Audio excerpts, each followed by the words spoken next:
Okay, apparently instead of 3 minutes I had 3 seconds left. So, I deleted some of my stuff, and this is how far Joshua's gotten so far on that. Yep. So we're going through the slots in the back and the heddle now. We're pulling it through to the main bar, and then once we do that, we'll wrap it up and around, which usually is Heather's job, because I made her do it once, and now I make her do it all the time. You used to make me do this part too. And you only did this like once or twice. I used to do this part every time. That's because you liked it. No, it's because I was faster at it, and because you used to get frustrated with it, and then you'd be like, I'm too hot to do anything. Yes, I am hot. Look at that, it's getting warm in here. Anyway. Go turn on the air. So anyways, this is what it basically looks like as you're going. And these strings we just put on at intervals. So try to keep them as straight as possible. Them straight as possible.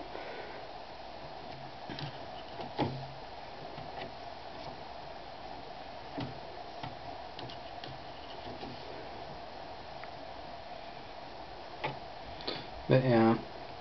Well, like I say, you don't have to take up the whole loom when you're making a project. You can do, you know, an 8-inch, 4 inches.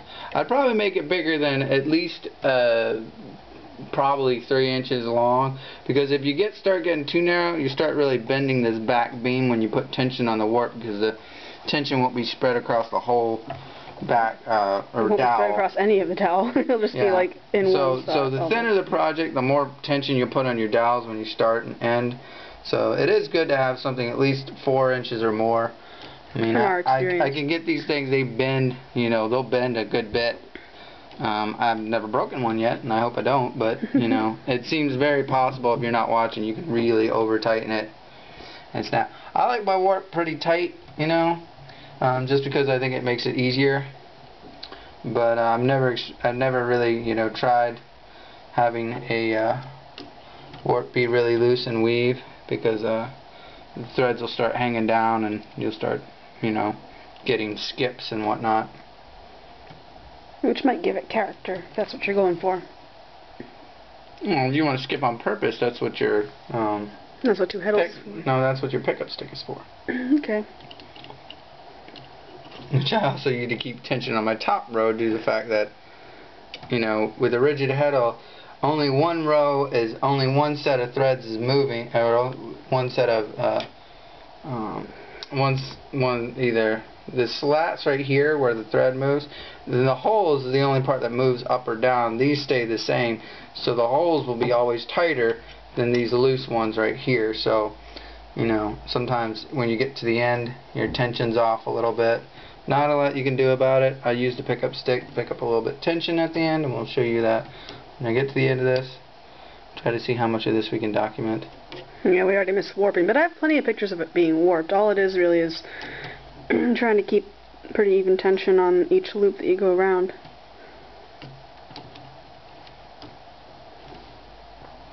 So you got 180 threads, right? Yeah. What? You feel like you're getting low? I feel like I'm about to come short. No, I counted 80. Okay.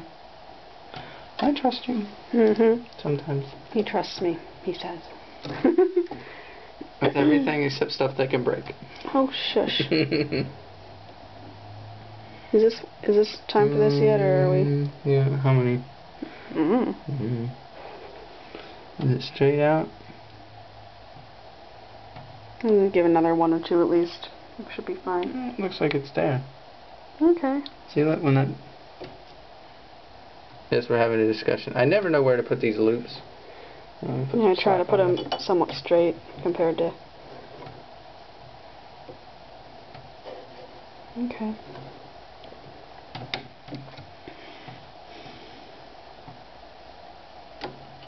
One good thing about your loom, though, is it's already built. I had to build this. This came all in these big pieces. With directions. With directions that weren't the clearest, because these things are made in Poland. It actually came packed in Polish newspaper. It was just really neat, and I would have saved it. Actually, we might still... No, it's in the box. Did we save the box still? I don't remember. It's in the box. I wanted to save the box because I thought it was wicked neat. But I don't know Polish, so I don't know what the papers were about.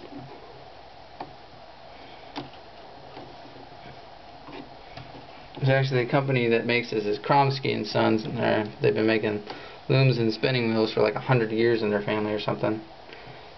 It's crazy.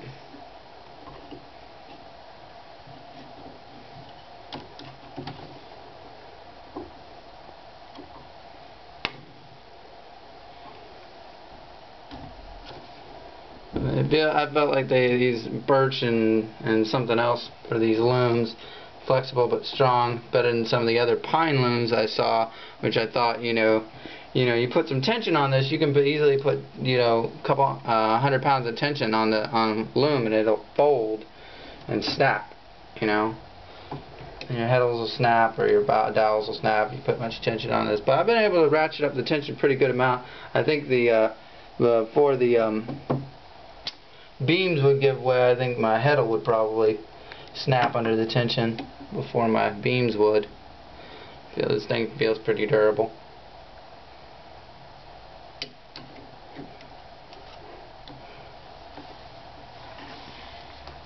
I saw some other looms online that looked like they were made out of pine, and so I was just like, I think I'll pass on those.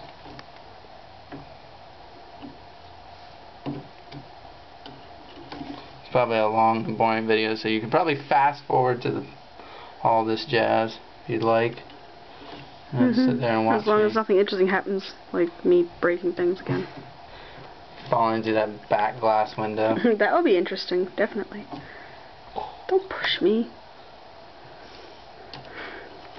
Makes good I television. even joke about that, because you know me, I'd probably fall over well enough on my own without your help. We've all seen that. Yes. Shush.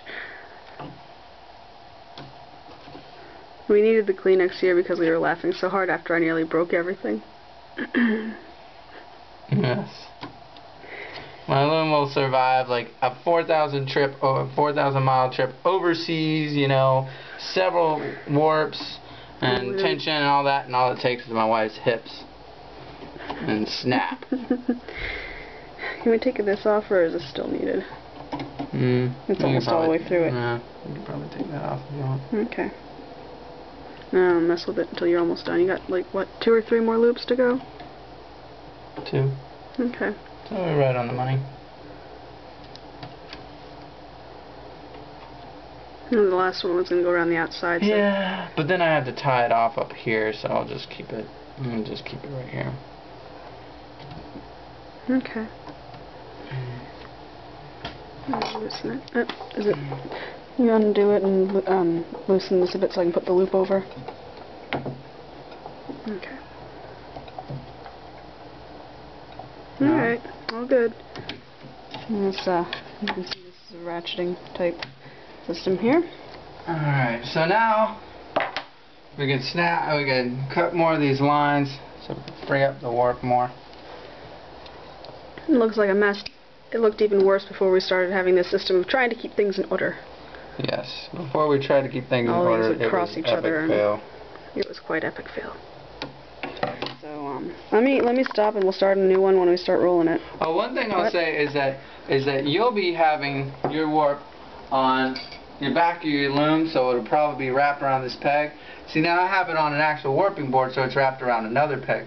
One way, if you have an actual warping board, if it's a thicker dowel than the one you're warping onto, you can just slide it on. And I usually do this to this back beam, so when we're tightening it, I can have it, all around one dowel that I can hold. So I'm just going to slide that up there. Yeah. I could probably hold this and turn with one hand, if you want me to.